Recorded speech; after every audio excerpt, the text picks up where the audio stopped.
I've talked about Lake Erie quite a bit here on Heather's Weatherwise, but really each time we've only skimmed the surface. I want to tread away from weather for a little bit and dive deeper into the water, looking at how it moves and why.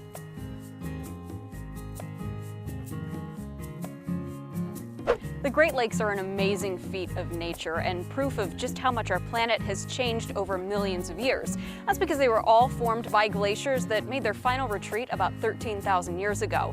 Now the 5 lakes make up the largest freshwater system in the entire world. Lake Erie is of course completely landlocked, but its waters still have some of the behaviors of a big ocean.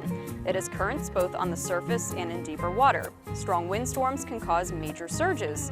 And even though they're tiny, Lake Erie has high and low tide each day, although there's only centimeters between the two. Tides are a result of the force of gravity between Earth, our moon, and the sun.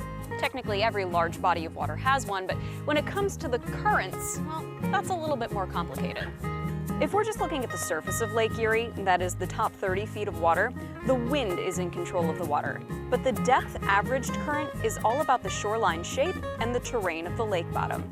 This is a map of the bathymetry of Lake Erie. You can kind of think of it like a reverse topography map. It shows that our end, the eastern end, is far deeper and it's highlighted by the Long Point Escarpment. The western end, closer to Cleveland and Detroit, is far shallower.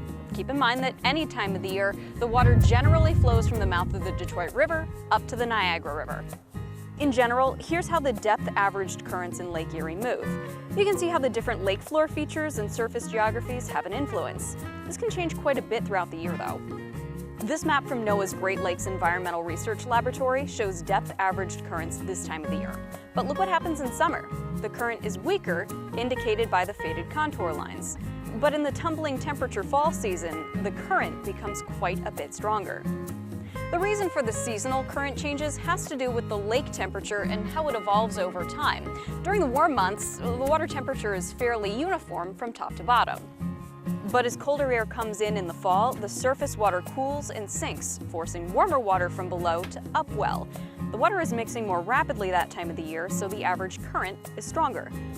Scientists with NOAA have been studying the water of the Great Lakes for quite some time, and over the last 30 years, they have data to show that colder, deeper water isn't quite as cold as it used to be, and a continuation of that trend could have some pretty big impacts for the health of the lakes and the plants and animals that call it home. That's it for this week's Heather's Weatherwise. I'll see you next week with a new topic, but until then, remember it's good to be a geek.